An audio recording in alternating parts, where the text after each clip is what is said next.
എവിടെ നിന്നാണ്? നമ്മളൊക്കെ ഭാഗവതം കേൾക്കുന്നുണ്ടല്ലോ. അപ്പൊ പരീക്ഷത്തിന് വേണ്ടി ശ്രീശുകൻ പറഞ്ഞു എന്ന് വരെ പറഞ്ഞു അല്ലേ?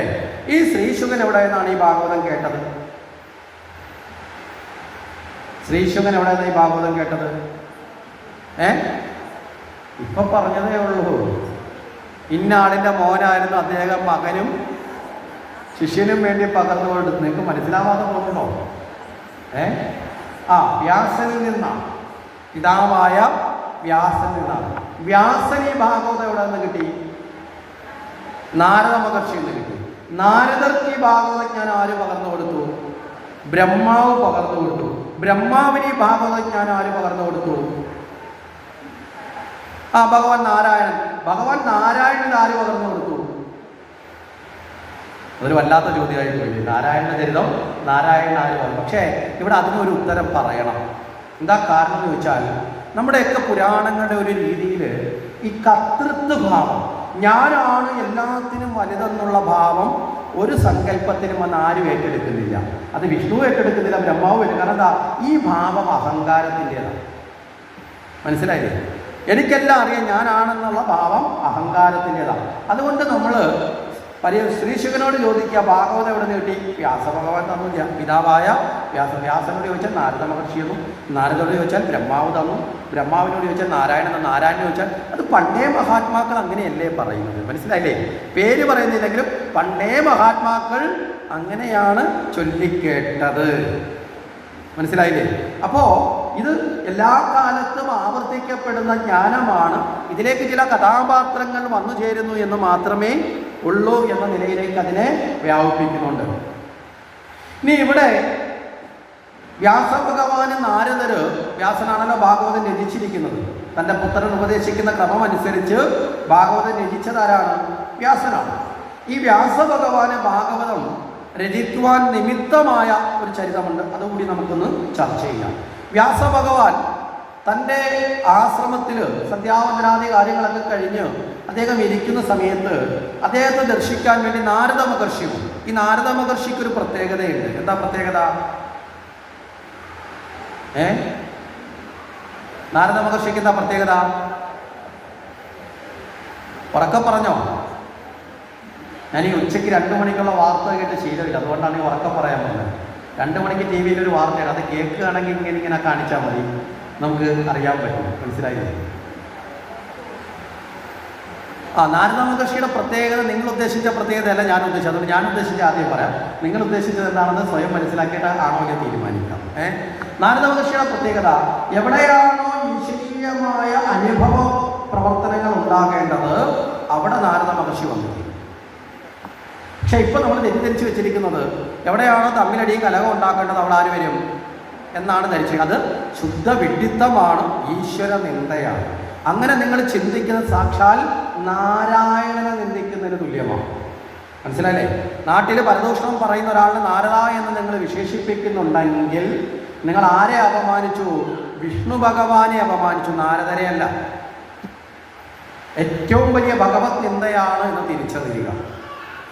എന്താ കാര്യം എന്ന് ചോദിച്ചാൽ, നാരായണ എന്ന 4 അക്ഷരം നാവിന്മേൽ ഉദിച്ചാൽ അതിലൂടെ മോക്ഷം കിട്ടുന്ന ചരിതം പറഞ്ഞതാണ് ഭാഗവതല്ലേ. അജാഗളം ചരിതമൊക്കെ അങ്ങനെയാണ്.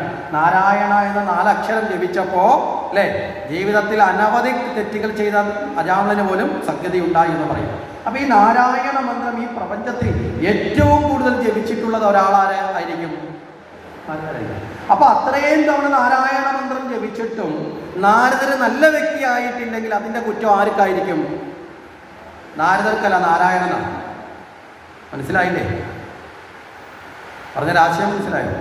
ഇനി നാരദര് നമ്മൾ പറയുന്ന കണക്ക് പരദൂഷണം പറയുന്ന ആളല്ല.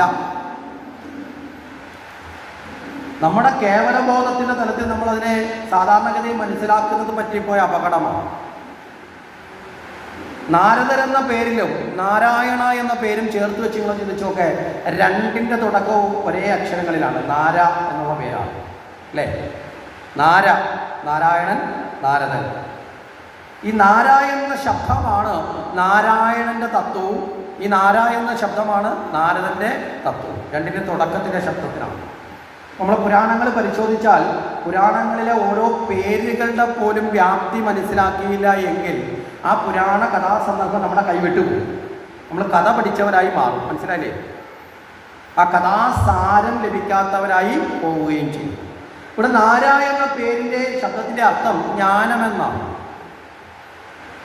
ജലം എന്നൊരർത്ഥമുണ്ട്, പക്ഷെ പ്രധാന അർത്ഥം ജ്ഞാനം എന്നാണ്. അപ്പോൾ ജ്ഞാനത്തിൽ ശയിക്കുന്നവൻ, ജ്ഞാനത്തിൽ ലയിച്ചിരിക്കുന്നവൻ നാരായണൻ.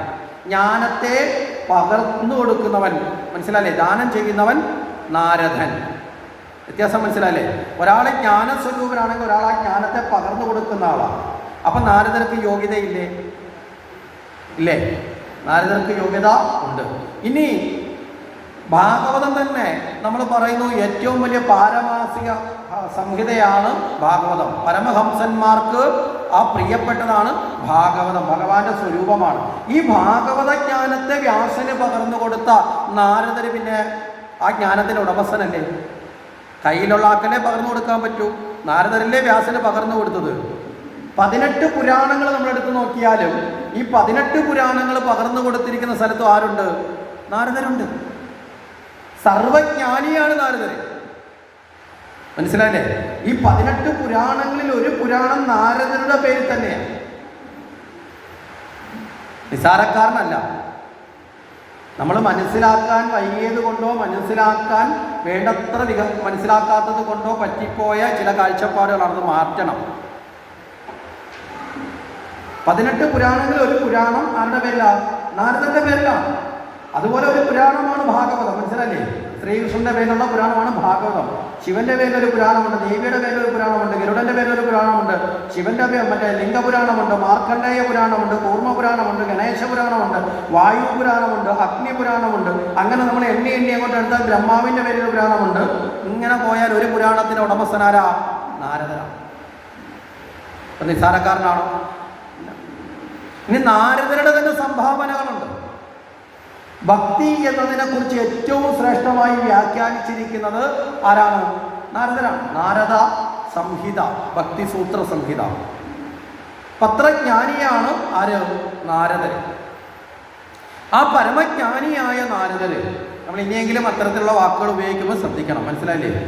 പരദൂഷണം എന്ന് പറഞ്ഞാൽ എന്താ? പരദൂഷണം, ആ വാക്കിന്റെ അർത്ഥം എന്താ? എന്താ അർത്ഥം? നാട്ടുകാരനെ കുറ്റം പറയുന്നതാണല്ലേ? അല്ല. പരദൂഷണം എന്ന വാക്കിന് വലിയൊരു അർത്ഥമുണ്ട്. പരദൂഷണവും പരഭൂഷണവും ഉണ്ട്. രണ്ടിനും ഒരൊറ്റ അക്ഷരത്തിന് വ്യത്യാസമുള്ളൂ. ഒന്ന് ദായാണെങ്കിൽ ഒന്ന് ഭായ. മനസ്സിലായില്ലേ? പരദൂഷണം എന്ന് പറഞ്ഞാൽ പരനെ ദുഷിപ്പിക്കുന്നത്. പരൻ എന്ന് പറഞ്ഞാൽ ആരാ? ഈശ്വരനാണ്. മറ്റൊരാളുടെ ഉള്ളിലും ഈശ്വരാംശമുണ്ട്, നമ്മുടെ ഉള്ളിലുമുണ്ട്. മനസ്സിലല്ലേ? നമ്മൾ മറ്റൊരാളെ കുറിച്ച് കുറ്റം പറയുക എന്ന് പറഞ്ഞാൽ ഇല്ലാത്തത് ഉള്ളത് പറയാം, ഉള്ള കാര്യത്തെ ചർച്ച ചെയ്യാം. ഇല്ലാത്തത് പറഞ്ഞു പരത്തുമ്പോൾ അയാളിലുള്ള ഈശ്വരാംശത്തെ നിന്ദിക്കുകയാണ് ചെയ്യുന്നത്. അതുകൊണ്ടാണ് പരദൂഷണം എന്ന വാക്കിന് അർത്ഥം വരുന്നത്. മനസ്സിലായോ? അപ്പം നമ്മൾ അവിടെയും ഈശ്വരനിന്ദയാണ്. അതുകൊണ്ടാണ് പണ്ടേ പറയും പരദൂഷണം പറയുകയും ചെയ്യരുത്, കേൾക്കുകയും ചെയ്ത്. പറയുന്നവനേക്കാൾ അപകടകാരിയത് കേൾക്കാൻ നിൽക്കുന്നവൻ. ചിലർ പറയോ അവനങ്ങ് പരദൂഷണം പറച്ചില്ല, അത് നീ എങ്ങനെ മനസ്സിലാക്കി? എന്നെ പിടിച്ചിരുത്തി അങ്ങ് പറഞ്ഞെന്നേ. മനസ്സിലായില്ലേ? പറയുന്നവനേക്കാൾ അപകടകാരിയെ കേൾക്കാൻ. കാരണം കേൾക്കാൻ നിൽക്കുന്നവനുള്ളത് കൊണ്ടല്ലേ പറയാൻ നിൽക്കുന്ന ആളുള്ളത്, അല്ലേ? നിങ്ങൾക്ക് ഉദാഹരണം, നിങ്ങൾക്ക് സംശയം ഉണ്ടെങ്കിൽ പരിശോധിക്കാം. നിങ്ങൾ ഇത്രയും പേരോട് ഒരുമിച്ച് കൊടുത്ത് എനിക്ക് പോയി നോക്കേ. ഈ പറയുന്ന ഞാനിവിടെ പറച്ചിട്ട് നിർത്തേണ്ടി വരും. എന്താ കാരണം? കേൾക്കാനിരിക്കുന്നവരെ ആശ്രയിച്ചിട്ടാണ് സംസാരിക്കുന്നത്. അല്ലെങ്കിൽ നമുക്ക് വട്ടായിരിക്കും. മനസ്സിലായില്ലേ? അപ്പോൾ കേൾക്കാനിരിക്കുന്നവരെ ആശ്രയിച്ചിട്ടാണ് എപ്പോഴും സംഭാഷണം ഉണ്ടാകുന്നത്. അപ്പോൾ അതുകൊണ്ട് തന്നെ കേൾക്കുകയും പറയുകയും ചെയ്യുന്നതും നമ്മൾ ഈശ്വരനെ നിന്ദിക്കുന്നതിന് തുല്യമാണ്. ഒരിക്കലും മറ്റുള്ളവരുടെ കുറ്റങ്ങളെ കാണാനും കേൾക്കാനും ചർച്ച ചെയ്യാനും പോകേണ്ട ആവശ്യം ഇല്ല. ഇനി പരഭൂഷണം എന്ന് പറഞ്ഞാൽ എന്താ? പരഭൂഷണം പരനെ ഭൂഷിപ്പിക്കുന്നത്, അലങ്കരിപ്പിക്കുന്നത്. മറ്റുള്ളവരുടെ ഗുണത്തെക്കുറിച്ച് പറയും, എത്ര വേണമെങ്കിലും പറയാം. മറ്റുള്ളവരുടെ ഗുണത്തെക്കുറിച്ച് പറയുന്നത് എത്ര വേണമെങ്കിലും നിന്ന് കേൾക്കാം. ഇത് രണ്ടും നല്ലതാണ്. മനസ്സിലായില്ലേ? ഗുണങ്ങൾ കേൾക്കാനുള്ളവൻ്റെ മനസ്സ് ശുദ്ധമായിരിക്കും, പറയുന്നവൻ്റെ മനസ്സും ശുദ്ധമായിരിക്കും. മനസ്സിലായില്ലേ? കുറ്റങ്ങൾ പറയുന്നവൻ്റെ മനസ്സും മലിനമായിരിക്കും, കേൾക്കുന്നവൻ്റെ മനസ്സ് അതിനേക്കാൾ വലിയ മലിനമായിരിക്കും. അപ്പോൾ ഇതിനകത്ത് ഏത് വേണം നമ്മുടെ ജീവിതത്തിൽ നമ്മൾ സ്വയം തീരുമാനിക്കുക. ഇവിടെ നാരദർ എല്ലാ സ്ഥലത്തും ഇടപെടുന്നുണ്ടെങ്കിൽ ആ സ്ഥലത്ത് ഒരിക്കലും സജ്ജനങ്ങളെ ദുഷിപ്പിക്കാനല്ല നാരദർ പോയിട്ടുള്ളത്. നമ്മുടെയൊക്കെ നാട്ടിൽ പരദൂഷണം പറഞ്ഞ സജ്ജനങ്ങളെ കുറ്റക്കാരാക്കാനില്ലേ? ഏറ്റവും മോശപ്പെട്ടവനെ കുറിച്ച് ഇന്ന് വരെ നാട്ടിൽ ആരെങ്കിലും പരദൂഷണം പറഞ്ഞിട്ടുണ്ടോ? ഉണ്ടോ? ഒരിക്കലും പറയില്ല. കാരണം എന്താ? പറയേണ്ട കാര്യമില്ല. അപ്പോൾ പറയുന്നത് ആരെക്കുറിച്ചാണ്? നല്ല ആൾക്കാരെ കുറിച്ചിട്ടാണ്, മോശമാക്കാൻ വേണ്ടിയിട്ടാണ് അല്ലേ? അപ്പം നാരദർ ഒരിക്കലും നല്ല വ്യക്തികളെ മോശമാക്കാൻ ശ്രമിച്ചിട്ടില്ല. നല്ല വ്യക്തികളെ രക്ഷിക്കുവാനും മോശപ്പെട്ടവനെ നിഗ്രഹിക്കുവാനോ അല്ലെങ്കിൽ ഏതെങ്കിലും തരത്തിൽ ഒഴിവാക്കാനോ ആണ് ആര് വരുന്നത്?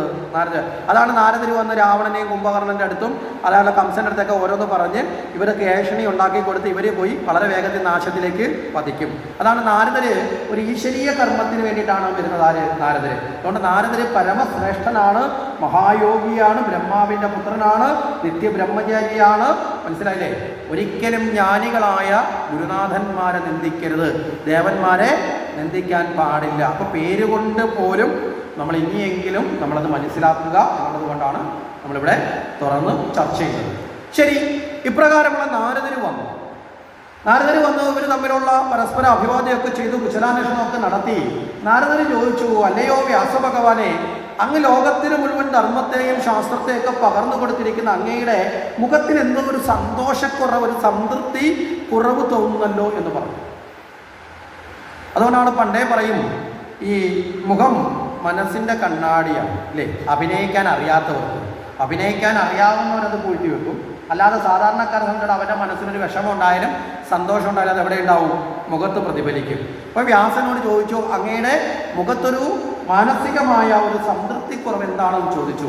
ഈ സമയത്ത് വ്യാസൻ പറഞ്ഞു, നാരദ മഹർഷേ, 17 പുരാണങ്ങളും വേദങ്ങളും 17 പുരാണങ്ങളൊക്കെ ഞാൻ രചിച്ചു, അല്ലെങ്കിൽ അതൊക്കെ രസിച്ചു. പുരാണങ്ങൾ രസിച്ചു, ഉപനിഷത്തുകളും അതുപോലെ തന്നെ അനാവധി 17ഓളം പുരാണങ്ങളൊക്കെ രചിച്ചു. പക്ഷേ എന്നിട്ടും എൻ്റെ മനസ്സിന് ഒരു പൂർണ്ണത വന്നിട്ടില്ല, ഒരു സംതൃപ്തി വന്നിട്ടില്ല. എന്താണ് കാരണം?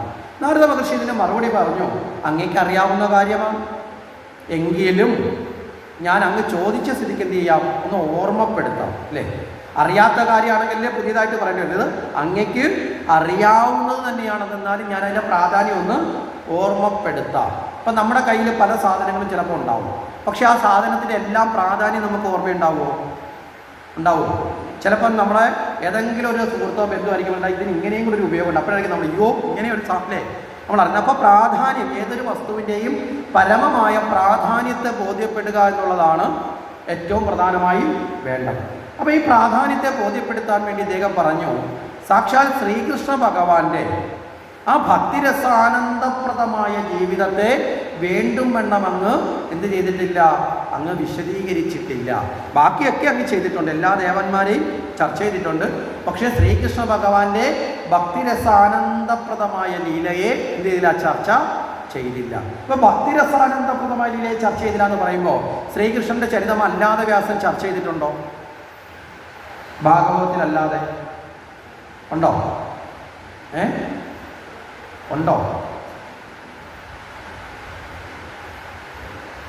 എവിടെയെങ്കിലും ചർച്ച ചെയ്തിട്ടുണ്ടോ? ഈ ചോദിക്കുന്നത് എന്തിനാ വെച്ചാൽ മറുപടിയും കൂടെ കിട്ടാൻ വേണ്ടിയിട്ടാണ് കേട്ടോ. ഞങ്ങൾ മിണ്ടാതിരുന്ന 2 പ്രാവശ്യം ചോദിച്ചിട്ട് ഉത്തരം പുള്ളിക്കാരൻ തന്നെ പറഞ്ഞോളൂ എന്ന് വിചാരിക്കുന്നു. നമ്മൾ ഇന്നലെയും പറഞ്ഞു, നമ്മളൊരു ചർച്ചയിലൂടെ മുന്നോട്ട് പോകുന്നു. വേറെ എവിടെയാ? മഹാഭാരതത്തിൽ. മനസ്സിലായില്ലേ? മഹാഭാരതത്തിൽ ചർച്ച ചെയ്തിട്ടുണ്ട്. അവിടെ മഹാഭാരതത്തിൽ കൃഷ്ണൻ ഒരു യോദ്ധാവെന്ന ഭാവത്തിലാണ് അല്ലേ? കൃഷ്ണൻ ആ കുരുക്ഷേത്ര യുദ്ധത്തിലൊക്കെ പേര് തെളിയിക്കുന്ന കൃഷ്ണൻ അവിടെയാണ്. ഭഗവത്ഗീതയൊക്കെയുള്ള മഹാഭാരതത്തിലാണ്, ഭാഗവതത്തിൽ അല്ല. നമ്മൾ മനസ്സിലാക്കണം, ഭഗവാന്റെ പരമമായ ഗ്രന്ഥം ഏതാണെന്ന് വെച്ചാൽ ഭാഗവതം, ഭഗവാന്റെ പരമമായ ഉപദേശം ഏതാണെന്ന് വെച്ചാൽ ഭഗവത്ഗീത. പക്ഷെ ആ ഭഗവത്ഗീത എവിടെ ഇല്ല? ഭാഗവതത്തില്ല. എന്താ ഈ വ്യത്യാസങ്ങളൊക്കെ നമ്മൾ വളരെ കൃത്യമായി മനസ്സിലാക്കണം. പകരം ഭഗവത്ഗീത എവിടെയാ? മഹാഭാരതത്തിലാണ്. ഇങ്ങനെ കുറേ ഈ ഉള്ളിലേക്ക് ആഴത്തിൽ ഇറങ്ങാൻ നമ്മൾ എന്താണ് ഇങ്ങനെയൊക്കെ സംഭവിച്ചത് ചിന്തിക്കാനും കൂടെയാണ് ഇത്തരമുള്ള രചനാശൈലി ആര് വെച്ചിരിക്കുന്നത്? വ്യാസൻ വെച്ചിരിക്കുന്നത്. എന്താ കാരണം? വെറുതെ വായിച്ചു പോകുന്നവൻ ഒരിക്കലും അതിൻ്റെ അറിവ് കിട്ടില്ല. ജിജ്ഞാസയുണ്ടാവണം, ശ്രദ്ധയുണ്ടാവണം, ഓരോ കാര്യങ്ങളെയും വ്യക്തമാക്കാൻ വേണ്ടി ആഴങ്ങളിലേക്ക് കടന്നു ചെല്ലാൻ സാധിക്കണം. ഇവിടെ ഭഗവത്ഗീത ഒരു മഹാഭാരതത്തിലേക്കാണെങ്കിലും ഭാഗവതത്തിനുള്ളിലൊരു ഗീതയുണ്ട്. അത് പക്ഷെ അത്ര കാര്യപ്രസക്തമായി സാധാരണ ലോകം ചർച്ച ചെയ്യുന്ന ഗീതയല്ല. ഉദ്ധവ ഗീത എന്ന് പറയുന്നൊരു ഭാഗമുണ്ട്, ഉദ്ധവ ഉപദേശം. അത് ബ്രഹ്മജ്ഞാന തത്വത്തിൻ്റെ ഉപദേശമായതുകൊണ്ടും ഭഗവത്ഗീത വ്യാവഹാരിക ലോകത്തെ ജനങ്ങളുടെയും മനസ്സിലായില്ലേ, ജീവിത കർമ്മങ്ങൾ അനുഷ്ഠിക്കുന്ന ആത്മബോധത്തിലേക്ക് എത്തപ്പെടാത്ത അവസ്ഥയിൽ ഭയാശങ്കകളോടെ കർമ്മങ്ങളെ സമീപിക്കുന്ന അർജുനൻ അങ്ങനെയായിരുന്നു. ആത്മബോധത്തിൻ്റെ പൂർണ്ണതയിൽ ആരെത്തിയില്ല, അർജുനൻ എത്തിയില്ല. അങ്ങനെയുള്ള ജീവികൾക്ക് ഉതകുന്നതാണ് ഏത്, ഭഗവത്ഗീത. ഇവിടെ ഉദ്ധവഗീത എന്ന ഭാഗവതത്തിൽ കൊടുത്തിരിക്കുന്ന ഭാഗം ബ്രഹ്മജ്ഞാനത്തിലെത്തിയ ആൾക്കാർക്ക് മനസ്സിലായില്ലേ, അതിൻ്റെ പൂർണ്ണത കൈവരിക്കാനുള്ള ഉപദേശം മാത്രമാണ്. അതാണ് ഉദ്ധവർക്ക് വേണ്ടി ഭഗവാൻ ഉപദേശം. അത് നമുക്ക് ഏറ്റവും അവസാനത്തെ ഭാഗത്തിലുള്ളതാണ്. എന്നാൽ ഇവിടെ സൂചിപ്പിച്ചപ്പോൾ ഒന്ന് പറഞ്ഞു പോയത് ഇത് മാത്രമാണ്. ശരി, അപ്പോൾ ഇവിടെ അങ്ങനെ ഭാഗവതത്തെ രചിക്കാൻ ആര് പറഞ്ഞു? നാരദ മഹർഷി പറഞ്ഞു. അങ്ങനെ ഭാഗവതത്തെ രചിക്കാൻ നേരത്ത് ആ ഭാഗവതത്തിൻ്റെ മൂലതത്വം ചതുശ്ലോകി ഭാഗവതം എന്ന പേരിൽ ആര് ഉപദേശിച്ചു? നാരദ മഹർഷി ഉപദേശിച്ചു വ്യാസൻ. അപ്പോൾ ഭാഗവതത്തെ നമ്മളിപ്പോൾ കേൾക്കുന്നത് ഭാഗവതത്തിൻ്റെ ശ്ലോകത്തിൻ്റെ സംഖ്യയൊക്കെ വലിയതാണ്, മനസ്സിലായില്ലേ? പക്ഷേ ഇവിടെ ആയിരക്കണക്കിന് ശ്ലോകങ്ങളുണ്ട് നമ്മൾ കേൾക്കുന്നതിന്. പക്ഷേ ഇവിടെ ഉപദേശിച്ച് എത്രയാ? 4 ശ്ലോകങ്ങളായിട്ട് നാരദർ പറഞ്ഞു തീർത്തു. എന്താ കാരണം? നാരദർ പറയുന്ന നാരദർ ബ്രഹ്മജ്ഞാനിയാണ് അല്ലേ, കേൾക്കുന്ന വ്യാസനും പരമജ്ഞാനിയാണ്. അപ്പോൾ ഇവർ തമ്മിൽ ചെറിയ കാര്യം മതി വലിയ ആശയത്തെ മനസ്സിലാക്കാൻ. നമ്മളങ്ങനെയാണോ? അല്ല. ഈ കേട്ട 4 ശ്ലോകത്തെ 24,000 ശ്ലോകമായിട്ട് വ്യാസൻ എന്ത് ചെയ്തു? വിപുലീകരിച്ചു. പറഞ്ഞാൽ മനസ്സിലാക്കുന്നുണ്ടോ? അത് വിപുലീകരിച്ചു.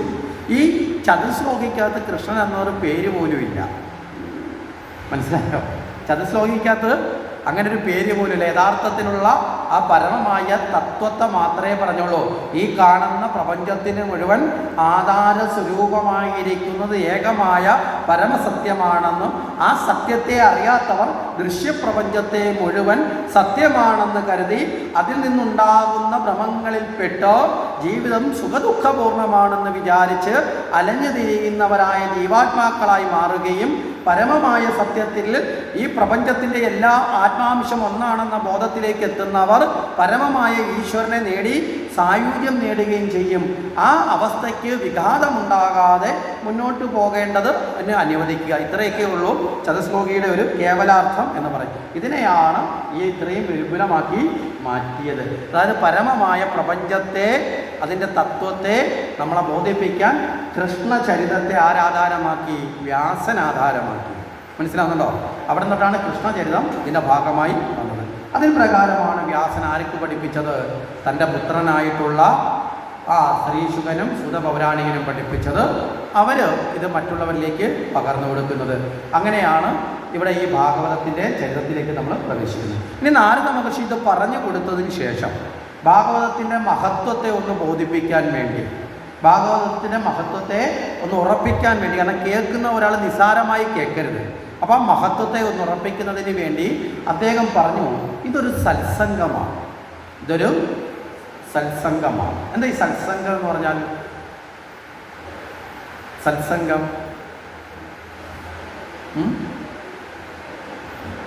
സത്സംഗം നല്ലത് അങ്ങനെയാണോ? അതിൻ്റെ കൃത്യമായ അർത്ഥം വിഗ്രഹിച്ചെടുത്തു കഴിഞ്ഞാൽ സത്തിനോട് സംഘം ചെയ്യുന്നത്, മനസ്സിലായില്ലേ? സത്സംഗം. പരമമായ സത്തിനോട്, പരമമായ സത്ത് എന്താ? ഈശ്വരൻ. മനസ്സിലായില്ലേ? ഇപ്പം ശ്രേഷ്ഠന്മാരായ ആൾക്കാർ ഒരുമിച്ച് കൂടുന്നതിന് നമ്മൾ സാധാരണഗതിയിൽ സത്സംഗം എന്ന് പറയും. മനസ്സിലായി? നമ്മളതൊക്കെ സത്സംഗമാണ്. അപ്പോൾ നമ്മളെല്ലാവരും ഇവിടെ ഒരുമിച്ച് കൂടിയ സത്സംഗമാണ്. എന്താ ഇവിടെ നമ്മൾ ചർച്ച ചെയ്യുന്ന വിഷയം? എന്താ? ഭഗവാനെ കുറിച്ചിട്ടാണ് അല്ലേ? അപ്പം സത്തിനോട്, പരമമായ സത്തിനോട്, സംഘം എന്ന് വെച്ചാൽ കൂടിച്ചേരുക. അപ്പം പരമമായ സത്ത് എന്താ? ഈ പ്രപഞ്ചത്തിൻ്റെ പരമമായ സത്ത് എന്ന് പറഞ്ഞാൽ നിത്യവുമായിട്ടുള്ളതും നാശമില്ലാത്തതും എല്ലാ കാലത്തുള്ളതും ഒരിക്കലും ഇല്ലാണ്ടാകാത്തതുമായ സർവത്ര നിറഞ്ഞു നിൽക്കുന്നതിനെയാണ് പരമമായ സത്ത്. അതെന്താ? ഈശ്വരൻ മാത്രമാണ്. ബാക്കിയുള്ള നമ്മളെല്ലാവരും അതിനുള്ളിലുണ്ടായി, അതിനുള്ളിൽ തന്നെ ജീവിച്ച്, അതിനുള്ളിൽ തന്നെ മറയും അല്ലേ? നമ്മൾ കാണുന്ന സർവ്വചരാചരങ്ങളും ഉത്ഭൂതമായിരിക്കുന്നതും സ്ഥിതി ചെയ്യുന്നതും ലയിക്കപ്പെടുന്നതും ഏതിൽ തന്നെയാണ്? ആ പരമമായ സത്യത്തിൽ തന്നെ ആണ്. ആ പരമമായ സത്യത്തിൽ സംഘം ചെയ്യുക, അതിലേക്ക് ലയിക്കുക, കൂടിച്ചേരാൻ നമ്മുടെ മനസ്സിനെന്ത് ചെയ്യുക, പതുക്കെ പതുക്കെ ആയിട്ട് നമ്മളെന്ത് ചെയ്യണം, അതിനെ പതുക്കെ പതുക്കെ ആയിട്ട് എന്ത് ചെയ്യുക, അതിനെ ഗ്രേഡിനെ ഉയർത്തി ഉയർത്തി കൊണ്ടുവരാനുള്ള കൂടിച്ചേരലാണ് എന്നാണ് പറഞ്ഞത്. ഇവിടെ ഭാഗവതത്തിലേക്ക് നമ്മൾ ചേരുമ്പോൾ നമ്മൾ ആരിലേക്ക് ചേരുന്നു, ഭഗവാനിലേക്ക് ചേർന്ന് തുടങ്ങി. ഭാഗവത ചിന്തകളിലേക്ക് നമ്മൾ പോകുമ്പോൾ ആ ഭാഗവത ചിന്തകളിലൂടെ നമ്മൾ ഭഗവാനിലേക്ക് പ്രവേശിക്കുകയാണ്, ആ ഭഗവാനിലേക്ക് ലയിക്കുകയാണ്. ഇവിടെ ഭാഗവതം തുടങ്ങുമ്പോൾ ആ ഭാഗവതത്തിൻ്റെ തുടക്കത്തിലൊരു വരിയുണ്ട്, അവസാനത്തിലൊരു വരിയാണ്. ഇവിടെ കിളിപ്പാട്ടിലേക്ക് വരുമ്പോൾ അങ്ങനെയല്ല, പക്ഷെ മൂലഭാഗവതം വ്യാസൻ എഴുതുമ്പോൾ അതിൻ്റെ തുടക്കവും ഒടുക്കവും ഒരേ വരികളാണ്. ഏതാണ് ആ വരി? സത്യം പരം ധീമഹി. ഇത് മറക്കാതെ മനസ്സിലാക്കേണ്ട ഒരു വാക്കാണ്. ഭാഗവതം എന്താണെന്ന് ചോദിച്ചാൽ അതിൻ്റെ പരമമായ പൊരുളാണ് ഈ പറഞ്ഞ വാക്ക്, സത്യം പരം ധീമഹി. തുടക്കത്തിൽ ഈ വാക്കാണ്. നമുക്ക് പരമമായ സത്യത്തെ ധ്യാനിക്കാം, പരമമായ സത്യത്തെ ധ്യാനിക്കാം അല്ലെങ്കിൽ ചിന്തിക്കാം. അപ്പം നമ്മൾ എന്താ ഈ പരമമായ സത്യം എന്ന് അറിയില്ല, അപ്പോൾ അത് അറിയാനാണ് ഭാഗവതത്തിനകത്തേക്ക് കയറുന്നത്. മനസ്സിലായില്ലേ? പരമമായ സത്യത്തെ ധ്യാനിക്കുക, അപ്പോൾ എന്താണെന്ന് അറിയാൻ അകത്തോട്ട് കയറി ഇത് അറിഞ്ഞു കഴിഞ്ഞപ്പോൾ വീണ്ടും പറയുന്നു സത്യം പരം ധീമഹി. എന്താ അറിഞ്ഞില്ലേ, അപ്പോൾ ഇനി പരമമായ സത്യത്തെ ധ്യാനിക്കുക. അപ്പം അതുവരെ ധ്യാനത്തിലേക്ക് പോകാനുള്ള അറിവ് നേടലും ആ ഭാഗവതത്തെ അറിഞ്ഞു കഴിയുമ്പോൾ പരമമായ ധ്യാനത്തിലേക്കുള്ള പ്രവേശനം. മനസ്സിലായില്ലേ? ഇതാണ് ഭാഗവതം, ഇതിൻ്റെ ഉള്ളിലുള്ള ആശയമാണ് ഭാഗവതം. അപ്പോൾ പരമമായ സത്യത്തെ പകരുന്നതാണ് ഭാഗവതം. അതുകൊണ്ടാണ് ഭാഗവതം സാക്ഷാൽ കൃഷ്ണസ്വരൂപമാണ്, ഭഗവാന്റെ രൂപമാണ്. മനസ്സിലായില്ലേ? ഭഗവാന്റെ വിഗ്രഹത്തേക്കാൾ പ്രാധാന്യമാണ് ഇതിന് ഭാഗവതം. ഭഗവാന്റെ ജ്ഞാനസ്വരൂപമാണ്. രണ്ട് തരത്തിലാണ് ഭഗവാനെ ഉള്ളിൽ നേടാൻ സാധിക്കുന്നത്. രണ്ട് തരത്തിലാണ് നമ്മുടെ ഉള്ളിൽ ഭഗവാനെ പ്രതിഷ്ഠിക്കേണ്ടത്. ശിവപുരാണത്തിൽ ശിവഭഗവാൻ സാക്ഷാൽ പാർവതി ദേവിക്ക് ഉപദേശിച്ചു കൊടുക്കും, എന്നെ ഉള്ളിൽ നേടാൻ രണ്ട് പ്രക്രിയയിലൂടെ സാധിക്കും. ഒന്ന് ദൃക്മയം, ഒന്ന് വാഗ്മയം. മനസ്സിലായോ? രണ്ട് തരം ഉപാസനകളാണ്. ദൃക്മയം എന്ന് പറഞ്ഞാൽ എന്താ? ദൃക്ക് കണ്ടാൽ കണ്ണുകൾ കൊണ്ട് ഒരു കാഴ്ച, അതിനാണ് വിഗ്രഹത്തെ ആശ്രയിക്കുന്നത്. മനസ്സിലാവുന്നുണ്ടോ? രൂപങ്ങളെ വരച്ചു വെച്ചിരിക്കുന്നത്, ഇതൊക്കെ ദൃക്മയമാണ്. ഫോട്ടോ വെക്കുന്നത്, ഇല്ലെങ്കിൽ ഒരു നിലവിളക്ക് കൊടുത്തി വെക്കുന്നത്, ഇതൊക്കെ ഒരു ദൃക്കാണ്. ഒരു രൂപത്തെ കണ്ട് ആ രൂപത്തിൻ്റെ ദിക്കിലേക്ക് എന്ത് ചെയ്യും? നമ്മളിപ്പോൾ ഈ ഹാളിലേക്ക് നടന്നു വരിക, നമ്മൾ സാധാരണ നടന്നു വരുമ്പോൾ ഈ ഹാളിൽ ഒന്നുമില്ല, നമ്മൾ ഓടിയില്ലേ, നമ്മുടെ ഇഷ്ടം പോലെ നടന്നു വരും. പക്ഷേ ഇവിടെ ഒരു വിളക്ക് കത്തിച്ച് വെച്ചിട്ടുണ്ട്, അപ്പോൾ അതിനകത്തൊരു മാലയൊക്കെ ചെയ്ത്, ഇപ്പം നിങ്ങളുടെ മനസ്സിലൊരു അല്ലേ, അത് കാണുന്നതോടുകൂടി നിങ്ങളുടെ മനസ്സിലൊരു മാറ്റം വരില്ലേ? സാധാരണ വരുന്ന അതേ ഭാവത്തിൽ നിങ്ങൾ കയറി വരുമോ? വരില്ല. അപ്പോൾ നിങ്ങളൊന്ന് ശ്രദ്ധിച്ച്, എന്തോ ആചാരമുണ്ട്, അപ്പോൾ ചിലപ്പോൾ ചെരുപ്പ് ഊരിയിടണമെങ്കിൽ ഊരിയിടും അല്ലേ. അകത്തേക്ക് വരുമ്പോൾ കൂടുതൽ ബഹളമൊക്കെ വെക്കാതെ മൗനമായിട്ട് അല്ലേ, ഭക്തിയോടെ ഒരു ബഹുമാനത്തോടെ കടന്നു വരും. ഇതൊക്കെ ഉണ്ടാവും. ഇവിടെ ഈ വിളക്കൊന്ന് മാറിക്കഴിഞ്ഞാൽ ഇതുണ്ടാവുമോ? ഇല്ല. അപ്പോൾ അത്തരത്തിൽ ഈ ബാഹ്യരൂപങ്ങളെ ആശ്രയിച്ച് ഭഗവാനെ ഉള്ളിലേക്ക് ഉറപ്പിക്കാനുള്ള കണ്ണിൻ്റെ പ്രക്രിയയിലൂടെ ഭഗവാനെ ഉള്ളിൽ ഉറപ്പിക്കുന്നതാണ് ഒരു പ്രധാനപ്പെട്ട വഴി. അത് ദൃക്മയം എന്ന് പറയും. രണ്ടാമത്തത് വാഗ്മയം. വാഗ്മയം എന്ന് പറഞ്ഞാൽ എന്താ? കാതിലൂടെ കേട്ട് മനസ്സിലായില്ലേ? വാഗ്മയജൻ മറ്റൊരാൾ പറയുന്നതാണ്, പക്ഷെ നമ്മളതിനെ കേൾക്കുകയാണ്. അപ്പോൾ കേട്ട് ആ കേൾക്കുന്നതിൽ രമിച്ച് ആ കേട്ടത് മുഴുവൻ മനസ്സിൻ്റെ ഉള്ളിൽ ഉറപ്പിക്കുക. അതുകൊണ്ട് ഭക്തിയിൽ ഒരു ഭക്തൻ ഉണ്ടാകേണ്ട ഏറ്റവും പ്രധാനപ്പെട്ട യോഗ്യത എന്താ? അമ്പലത്തിൽ പോവുകയാണോ, കുളിക്കുകയാണോ, ചന്ദനക്കുറി ഇടുകയാണോ, നാമം ജപിക്കുകയാണോ? ഏതാ?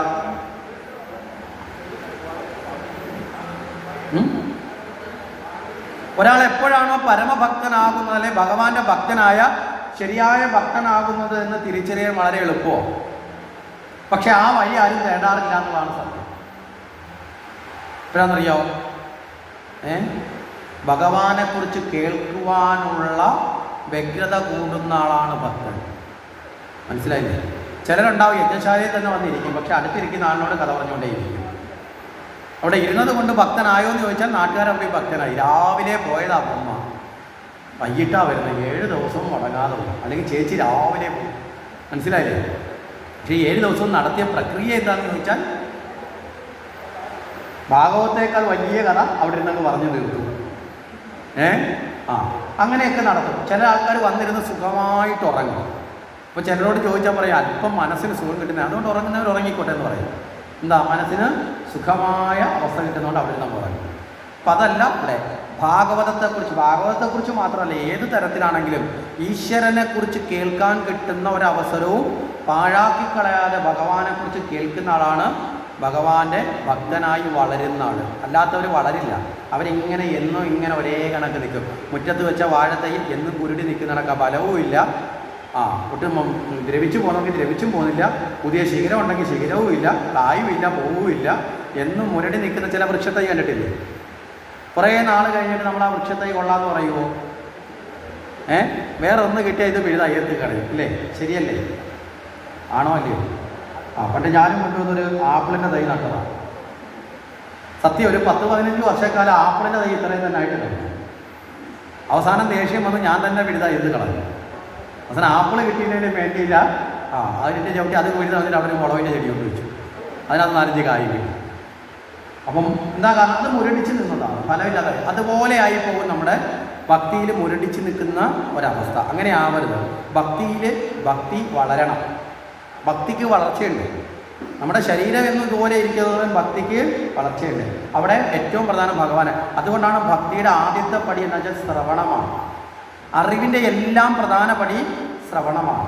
നിങ്ങളൊരു പഠിക്കുന്ന കുട്ടിയോട് ചോദിക്കുക എന്താണ് പഠനത്തിൻ്റെ അടിസ്ഥാനം എന്ന് ചോദിച്ചാൽ ഇന്നത്തെ കുട്ടികൾ ചിലപ്പോൾ പറയില്ല. അവൻ പുസ്തകത്തിൽ കിട്ടുന്നതെല്ലാം കാണാതെ പഠിച്ച് എഴുതി വെക്കുന്ന പ്രക്രിയയ്ക്ക് വിധേയനായി ബൗദ്ധികമായ ഒരടിമയായി മാറ്റപ്പെട്ടവരാണെന്ന് ഏറ്റവും കൂടുതൽ വിദ്യാർത്ഥികളുടെ ലോകം എന്ന് പറയപ്പെടുന്നത്. കാണാതെ പഠിച്ച് എഴുതി വെച്ച് മാർക്ക് നേടി ആ മാർക്ക് കൊണ്ട് ജീവിതം മെച്ചപ്പെടുമെന്ന് വിചാരിക്കുന്ന ഒരു ലോകത്ത് വലിയൊരു ശതമാനം വിദ്യാർത്ഥികളും തളയ്ക്കപ്പെടും. അതുകൊണ്ടാണ് പലപ്പോഴും വലിയ വിദ്യാഭ്യാസം എടുത്തവർ പോലും പ്രായോഗിക ജീവിതത്തിൽ, മനസ്സിലാവുന്നുണ്ടോ, നാളെ ഏതെങ്കിലും ഒരു സർക്കാർ ജോലി കിട്ടിയില്ലെങ്കിൽ അതോടുകൂടി ഡൗണായി മനസ്സ് തളർന്നവരായി ഇത്രയും പഠിച്ചിട്ട് ഒരു കാര്യമില്ല എന്ന് പറഞ്ഞു പോകുന്നത്. പഠിക്കുന്നത് സർക്കാർ ജോലി കിട്ടാൻ വേണ്ടിയിട്ടല്ല, പഠിക്കുന്നത് അവനവൻ്റെ അറിവ് വർദ്ധിപ്പിക്കാൻ വേണ്ടിയിട്ട്, അവനവൻ്റെ വികാസം ഉണ്ടാവാനാണെന്നൊരു ബോധം പോലും അവർക്ക് ഇല്ല എന്നുള്ളതാണ് നമ്മൾ പറയുന്നത്. അപ്പം ഇവിടെ നമ്മൾക്ക് എന്ത് വേണം? അറിവിലൂടെ വികാസം ഉണ്ടാവണം. അതുകൊണ്ട് പഠനത്തിൽ തന്നെ ഏറ്റവും പ്രധാനമെന്ന് പറഞ്ഞാൽ 3 കാര്യങ്ങൾക്ക് ഊന്നൽ കൊടുക്കണം. ശ്രവണം, മനനം, നിധിന്യാസം. ശ്രവണം, മനനം, നിധിന്യാസം. കേൾക്കുക, അത് കഴിഞ്ഞാൽ അതിനെ മനസ്സിൽ ഇട്ട് മനനം ചെയ്യുക. ചിന്തിച്ച് ആവർത്തിച്ച് നമ്മൾ കേട്ട കാര്യത്തെ നമ്മൾ വീണ്ടും മനസ്സിലേക്ക് ചർച്ച ചെയ്ത് ഉറപ്പിക്കണം. പിന്നെ അത് ജീവിതത്തിൻ്റെ ഭാഗമാക്കി മാറ്റണം. ഇത് 3 ചേരുമ്പോഴാണ് അറിവ് നേടിയവരായി മാറുന്നത്. അല്ലാതെ കേട്ട കുറേ കാര്യങ്ങൾ തലയിലുണ്ടെങ്കിൽ അത് കേവലം ബുദ്ധി വ്യവഹാരം മാത്രമാണ്. മനസ്സിലായില്ലേ? അപ്പം ഭക്തിയിലെ ഏറ്റവും പ്രധാനം ശ്രവണമാണ്. അതുകൊണ്ടാണ് നവതാഭക്തി എന്ന മാർഗം ഭാഗവതി പിന്നീട് വരും. ആ ഭാഗത്തിൽ പറയും ശ്രവണം, കീർത്തനം, വിഷ്ണു സ്മരണം, പാദസേവനം, അർച്ചനം, വന്ദനം, ദാസ്യം, സഖ്യം, ആത്മനിവേദനം. 9 പടികളുണ്ട് ഭക്തിക്ക്. 9 പടികളുണ്ട്. ഒരു ഭക്തൻ പൂർണ്ണതയെത്താൻ 6 പടിയുണ്ട് അല്ലേ? ശിവന്റെ ഒരു കീർത്തനം നമ്മൾ കേട്ടില്ലേ? എളുപ്പമായുള്ള വഴിയെ കാണുമ്പോൾ ഇടയ്ക്കിടെ 6 പടിയുണ്ട്. ഇത് നമ്മൾ ചെല്ലി വളരെ കൊച്ചുനാൾ തൊട്ടേ കേട്ട് ചെല്ലി വരുന്നതായിരിക്കാം അല്ലേ? വർഷങ്ങളായിട്ട് നമുക്ക് കാണാറിയാവുന്നതും ഒക്കെ ആയിരിക്കാം. പക്ഷെ ഈ 6 പടി ഏതാണെന്ന് ഇതുവരെ കണ്ടുപിടിച്ചിട്ടുണ്ടോ? അവിടെയാണ് അക്കിടി അല്ലേ? അവിടെയാണ് നമ്മൾ ചെല്ലി ഇങ്ങനെ പോകുന്നുണ്ട്. അതിൽ നിന്ന് നമ്മളൊന്ന് മാറി ചിന്തിക്കണം. നമ്മൾ ഇത്രയും കാലമായിട്ട് കുഞ്ഞുനാൾ തൊട്ടേ എളുപ്പമായുള്ള വഴിയെ ചിന്തിച്ചാൽ ഇടയ്ക്കിടെ 6 പടിയുണ്ട്, പടി 6 കിടന്ന് അവിടെ ചെല്ലുമ്പോൾ ശിവനെ കാണാൻ ശേഷം അപ്പോഴാണ് കൊച്ചുമോൻ അവിടെ നിന്ന് ചോദിക്കും, അമ്മമ്മ ഈ 6 പടി ഏതാ അമ്മേ? അല്ലെ അമ്മമ്മ ഇത് ഏത് പടി? എനിക്ക് ശിവനെ ഒന്ന് കാണാം. മിണ്ടായില്ല കുറ്റം കെട്ടവനെ. നാമം ചെല്ലുമ്പോൾ അത് ശല്യപ്പെടുത്തുന്നേ. ചെറിയ വലിയ വർത്താനം പറയുന്നു, ദൈവദോഷം കിട്ടും. ആ കുഞ്ഞ് ജീവിതത്തിൽ ഒരു കാര്യം ചോദിക്കും. മനസ്സിലായില്ലേ? അതോടുകൂടി പിന്നെ അവൻ നാമത്തിനോട് അടുക്കത്തിൽ അവൻ വേറെ വല്ല തെറ്റായ കാര്യത്തിൻ്റെ വഴിയിലേക്ക് പോകും. നമ്മൾ തപജപ സർത്ഥഭാവനം എന്ന് പറയും. നാമജപമാണെങ്കിലും ഒരു പ്രവൃത്തിയാണെങ്കിലും അതെന്ത് ചെയ്യണം? അതിൻ്റെ അർത്ഥം അറിഞ്ഞിരിക്കണം. മനസ്സിലായില്ലേ? നമ്മൾ ചെയ്തു വരുമ്പോൾ ഇതെന്താണ് എന്നൊക്കെ നമ്മൾ ചിന്തിക്കും. ശരി, ഇവിടെ പറഞ്ഞു വന്നത് 9 പടികളുണ്ട്, 6 തലങ്ങളുണ്ട്, ഇങ്ങനെ അനവധി സംഖ്യകളുണ്ട് പലതും. മനസ്സിലായില്ലേ? ഇവിടെ തൊട്ടടുത്ത് കലിയുഗവരതനായ ശ്രീ ധർമ്മശാസ്താവിൻ്റെ തിരുമുമ്പിലേക്ക് പോയ 18 പടികളുണ്ട് അല്ലേ? ഇങ്ങനെ പല സംഖ്യാത്മകമായ ബോധാത്മകമായ പലതരത്തിലുള്ള തത്വങ്ങളും നമ്മുടെ മുന്നിൽ നമ്മുടെ പൂർവികന്മാർ ആവോളം, 1, 2 ഒന്നുമല്ല, പലതരത്തിൽ നമുക്ക് ആവോളമുള്ള സാധനങ്ങൾ മുഴുവൻ നമ്മുടെ മുന്നിൽ പ്രദർശിപ്പിച്ചു. പക്ഷെ തിരഞ്ഞെടുക്കുന്ന കാര്യത്തിലും തിരഞ്ഞെടുത്ത കാര്യങ്ങൾ ഉപയോഗിക്കുന്ന കാര്യത്തിലും നമ്മൾ വേണ്ടത്ര മിടുക്ക് കാണിക്കുന്നുണ്ടോ എന്ന് സ്വയം ചിന്തിക്കുക. ശരി, അപ്പോൾ ഇവിടെ ശ്രവണം വളരെ പ്രധാനമാണ് എന്ന് സൂചിപ്പിക്കാനാണ് ഇതുവരെ പറഞ്ഞുകൊണ്ടത്. അപ്പോൾ ശ്രവണം വളരെ പ്രധാനമാണ്. അപ്പോൾ ആ ശ്രവണ ബോധത്തിൻ്റെ അടിസ്ഥാനത്തിലാണ് പറഞ്ഞത് ഒരു സത്സംഗമാണ്. ഇനി ഈ സത്സംഗം നാരദർ ഇത് പറയാൻ കാരണം എന്താ? നാരദർ പറയുന്നു തൻ്റെ തന്നെ ചരിതത്തെ സാക്ഷ്യപ്പെടുത്തുക. ഈ ലോകത്തിലെ ഏറ്റവും പ്രധാനമായി ഒരാളിനെ ഒരു കാര്യത്തിലേക്ക് ബന്ധിപ്പിക്കാൻ സാധിക്കുന്നത് സാക്ഷ്യപ്പെടുത്തൽ വലിയൊരു പ്രാധാന്യമുണ്ട്. മനസ്സിലായില്ലേ? ഈ സാക്ഷ്യപ്പെടുത്തൽ എന്ന് പറഞ്ഞാൽ എന്താ? ഇപ്പം നമ്മളൊരു കടയിൽ പോയി, നമ്മൾ കടയിൽ നിന്ന് സാധനമൊക്കെ വാങ്ങി തിരിച്ചു വരുമ്പോൾ നമ്മളോട് ഒരാൾ ചോദിച്ചു അവിടെ പോയി ഇന്ന കടയിൽ എല്ലാം ഉണ്ടോ? പിന്നെ എല്ലാ സാധനവും ഉണ്ട് ഇല്ലേ? നമ്മളിത് പറഞ്ഞാൽ മറ്റേ ആൾ പതുക്കെ എവിടേക്ക് പോകും? അവിടേക്ക് പോകും ഇല്ലേ? എന്താ കാരണം? കണ്ടറിഞ്ഞ ഒരാൾ പറയും. മനസ്സിലായോ? ഇതാണ് ചില മതവിഭാഗങ്ങൾ ഈ കള്ളസാക്ഷ്യപ്പെടുത്തൽ വരെ നടത്തും.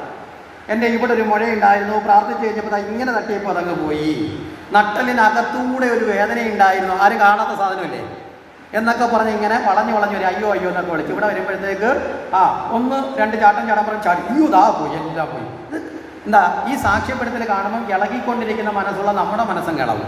നമ്മൾ പിന്നെ അതോടുകൂടി കൃഷ്ണനെ വഴിയെ കളഞ്ഞ് ശിവനെ വഴിയെ കളഞ്ഞ് ഭദ്രകാളിയെ വഴിയെ കളഞ്ഞ് നമ്മൾ എങ്ങോട്ട് പോകും? കയ്യിലുള്ളത് മുഴുവൻ കളഞ്ഞ് അല്ലേ? കയ്യിലുള്ള 64 കൂട്ടം കറിയും അതിൻ്റെ സദ്യയും കളഞ്ഞിട്ട് നമ്മൾ പഴകിഞ്ഞി പാത്രത്തിൻ്റെ പുറകിൽ പോകും. പോകണ്ടെന്നല്ല, ഓരോരുത്തരും അവരവരുടെ ചിന്താഗതി പോട്ടെ. ഈ സാക്ഷ്യപ്പെടുത്തലിനെ ചൂഷണം ചെയ്യുന്നതാണ്. പറഞ്ഞ മനസ്സിലല്ലേ? സാക്ഷ്യപ്പെടുത്തലിനെ ചൂഷണം ചെയ്യുന്നതാണ്. ഇപ്പം ഞാനിത് എന്തുകൊണ്ടാണ് ഇങ്ങനെ പറഞ്ഞതെന്ന് ചോദിച്ചാൽ, ഇങ്ങനെയൊക്കെയുള്ള ചില സംഭവങ്ങൾ ചില സമയത്തൊക്കെ ഈ യൂട്യൂബിനകത്തോ അങ്ങനെയൊക്കെ വരുന്നത് ചില പരിപാടികളൊക്കെ നടക്കുന്നിടത്ത് ഈ അറിയാൻ വേണ്ടിയിട്ട് പോയി നോക്കാറുണ്ട്. മനസ്സിലായില്ലേ? ഭക്തിയിലോ അല്ലെങ്കിൽ വേറൊരു കാഴ്ചപ്പാടിലോ പോകാൻ വേണ്ടിയിട്ടല്ല, ഇതെന്താണെന്ന് മനസ്സിലാക്കാൻ വേണ്ടി പോയിട്ട് ഇങ്ങനെ നോക്കാറുണ്ട്. അപ്പോൾ ഒരിടത്ത് വന്ന് തുള്ളുന്ന ആൾ അടുത്തടുത്ത് എഴഞ്ഞാകുന്നു. മനസ്സിലായില്ലേ? ഒരിടത്ത് കണ്ണിന് കാഴ്ചയില്ലെന്ന് പറഞ്ഞ് വരുന്ന ആൾ അടുത്തടുത്ത് വരുമ്പോൾ കൈ ആക്സിഡൻറ്റ് വെച്ച് തിരിഞ്ഞു പോയെന്ന് പറഞ്ഞാൽ വരുന്നത് എന്താ കാര്യം? ഇവരൊക്കെ പെയ്ഡാണ്. മനസ്സിലാവുന്നുണ്ടോ? ഇവരൊക്കെ പെയ്ഡാണ്. ഇത് മനസ്സിലാക്കാതെ ഇതൊക്കെ ട്രെയിനിങ് കൊടുത്ത് കൊണ്ടുവരുന്നതാണ്.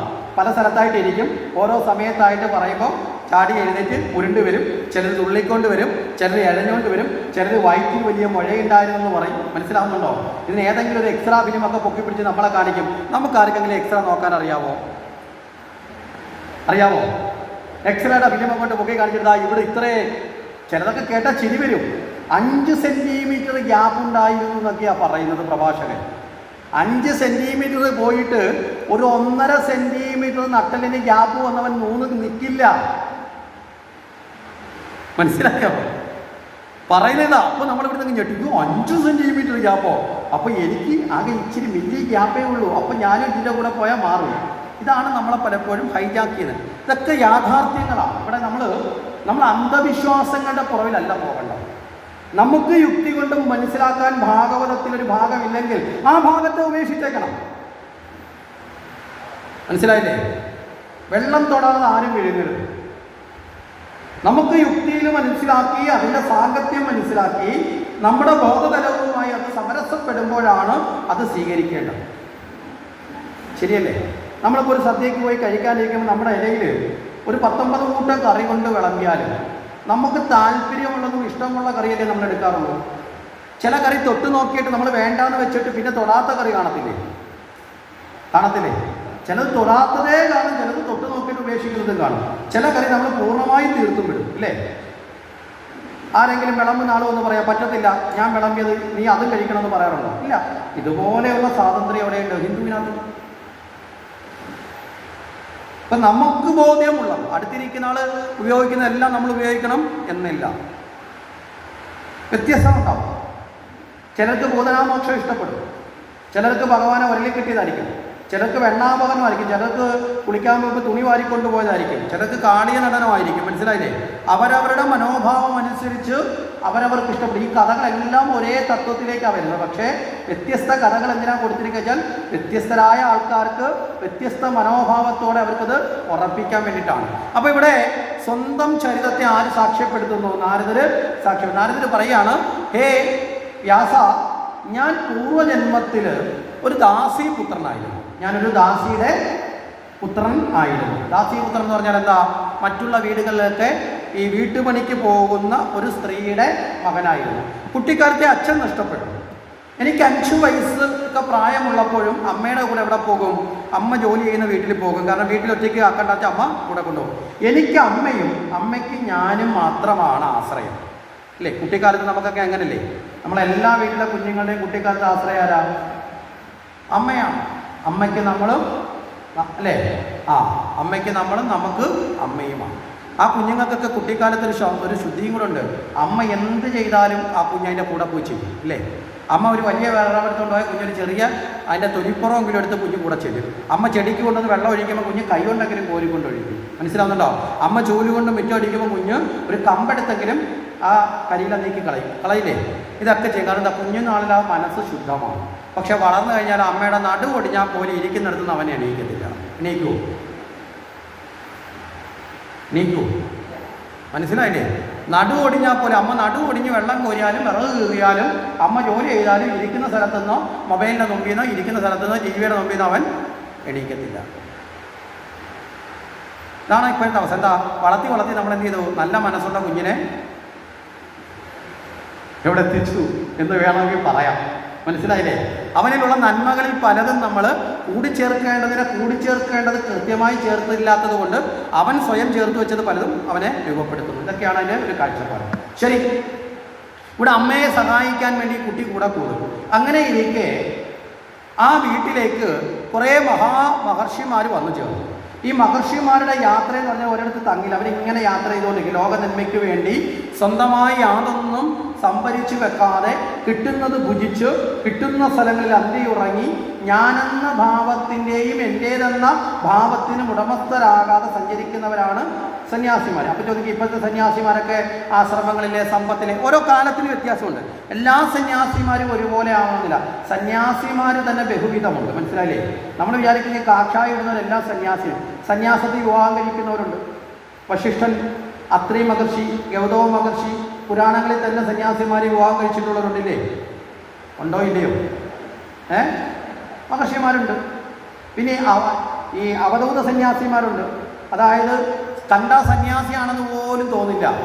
ഏതെങ്കിലും തരത്തിൽ ചെടിയിലൊക്കെ കിടന്ന് ഉരുണ്ട് മുഷിഞ്ഞ വസ്ത്രങ്ങളൊക്കെ ധരിച്ച് അവരിങ്ങനെ വൃത്തിയും കുളിയും ഒന്നുമില്ലാതെ ഇങ്ങനെ നമ്മൾ പറയും ഭ്രാന്തനാന്ന് പറയും. അങ്ങനെ നടക്കുന്ന അവധൂതന്മാരുണ്ട്. കാരണം എന്താ? എന്നെ ആരും ശല്യപ്പെടുത്തരുത്, ആരും എന്നോട് അടുക്കരുത്. മനസ്സിലായില്ലേ?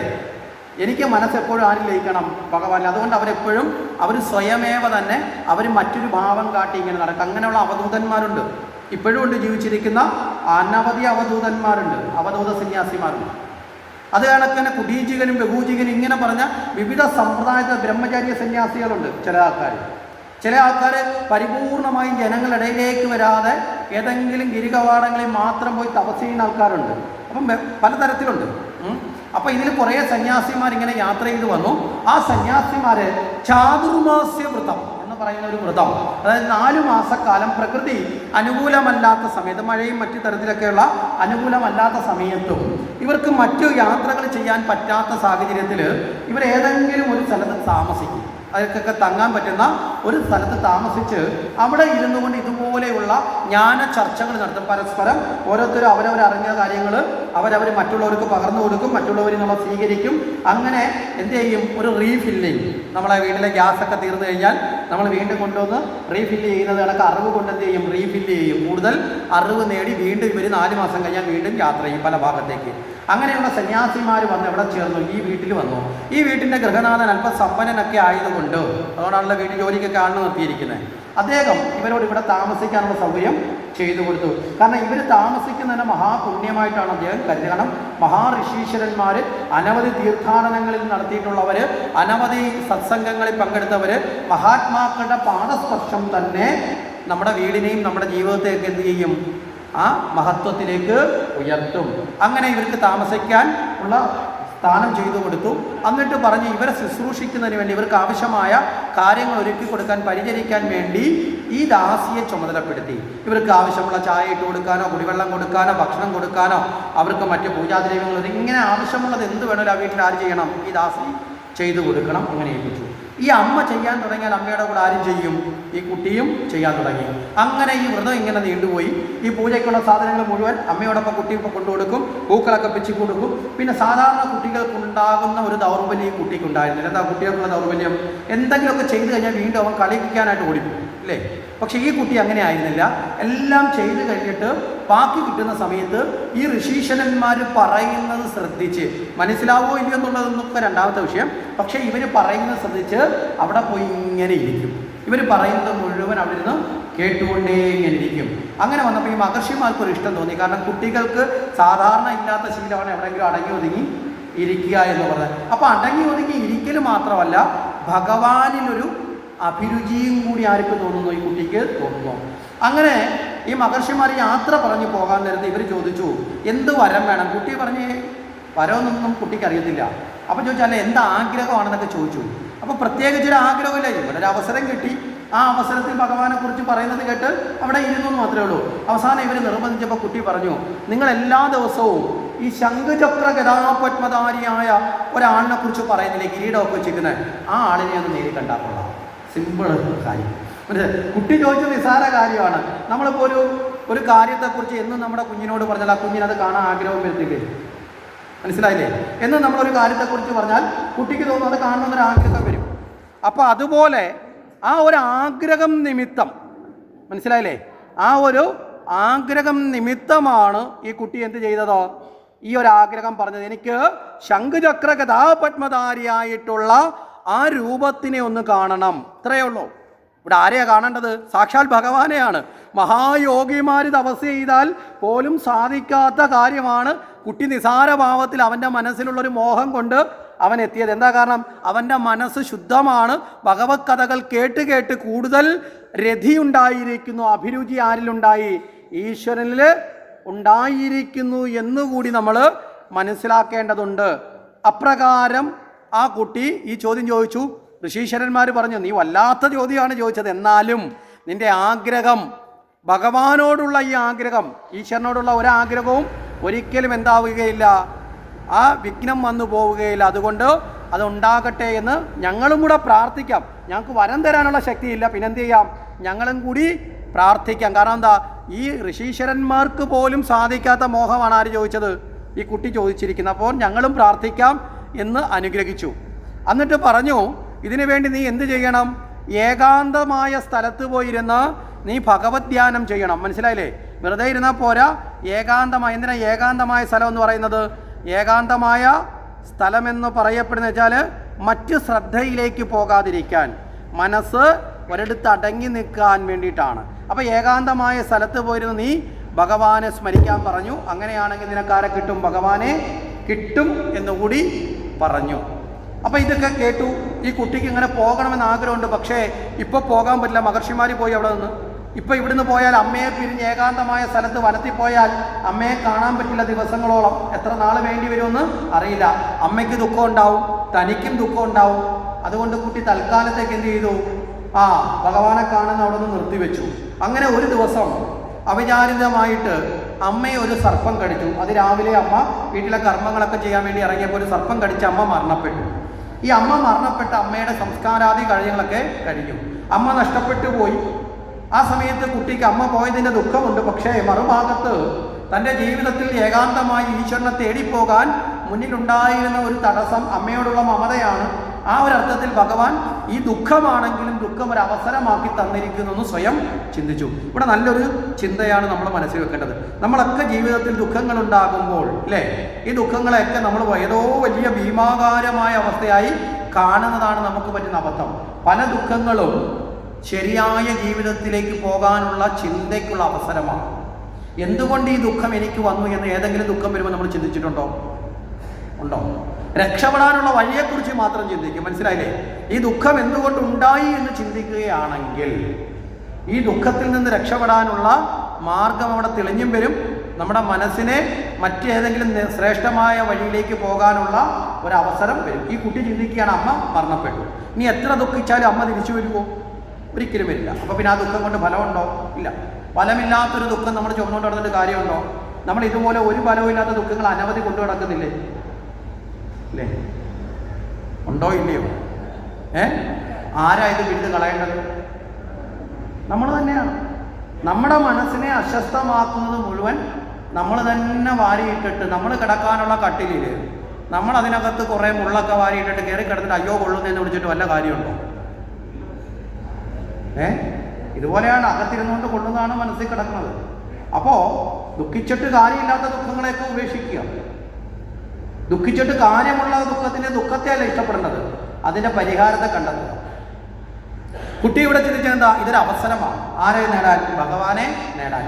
അങ്ങനെ കുട്ടി നേരെ അവിടം വിട്ടുപോയി ഒരു വനത്തിൽ പോയിരുന്ന് ഏകാന്തമായി ഭഗവാനെ സ്മരിച്ചു.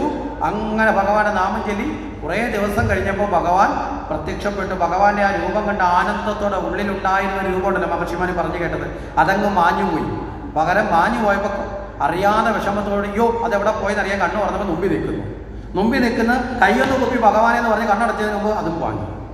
ഇപ്പം കുട്ടി ചോദിച്ചു, ഭഗവാനെ കണ്ടു തീർന്നില്ല, വ്യക്തമായിട്ടൊന്ന് രൂപത്തെ അനുഭവിച്ച് തീർന്നില്ല, അതിനു മുമ്പ് അങ്ങ് മാഞ്ഞോ എന്ന് ചോദിച്ചപ്പോൾ ഒരു അശരീരി കേട്ടു, ഈ ജന്മത്തിൽ നിന്നെ മോഹിപ്പിക്കാൻ വന്നതാണ് ഞാൻ, നിന്നെ എന്നെ ഒന്ന് ബോധിപ്പിക്കാൻ. ഈ മോഹത്തിൽ നിന്നുകൊണ്ട് നീ ഈ ജന്മം കഴിഞ്ഞ് അടുത്ത ജന്മത്തിൽ നീ എന്നെ പ്രാപിക്കും, കർമ്മഫലങ്ങൾ തീരുമ്പോൾ നീ എന്നെ പ്രാപിക്കും. അപ്പം കർമ്മഫലങ്ങൾ ഒടുങ്ങിയാണ് ഭഗവാനിൽ ചേരേണ്ടത് എന്ന് അനുഗ്രഹിച്ചു.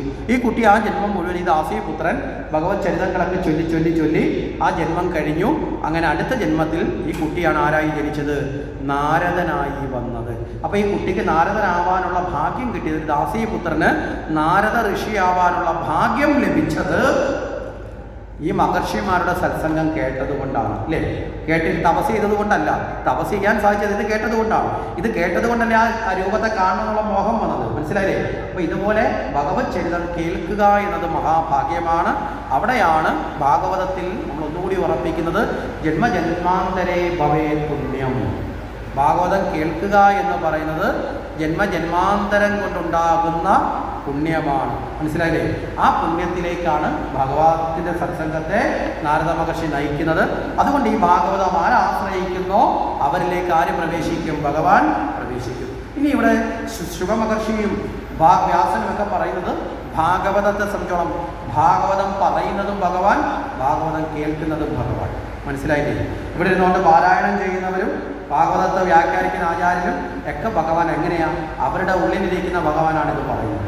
ഇവിടെ ഇരുന്ന് നിങ്ങളെ ഉള്ളിലിരിക്കുന്ന ഭഗവാനാണിത് കേൾക്കുന്നത്. മനസ്സിലാകുന്നുണ്ടോ? അപ്പോൾ ഇത് പറയുകയും കേൾക്കുകയും ചെയ്യുമ്പോൾ ഈ യജ്ഞശാലയ്ക്കുള്ളിൽ മുഴുവൻ എന്തേ ഉള്ളൂ? സർവത്ര നാരായണമയം.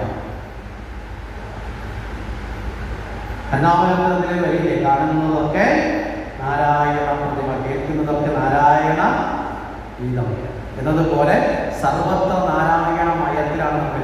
എത്ര സമയം ഇരിക്കാൻ സാധിക്കുന്നത് ഒരു പുണ്യമാണെന്ന് നമ്മൾ ധരിക്കുക. അങ്ങനെ സത്സംഗമാണ് എന്നുകൂടി സൂചിപ്പിച്ചു. ഇനി ഇവിടെ നമുക്ക് കാണാൻ സാധിക്കും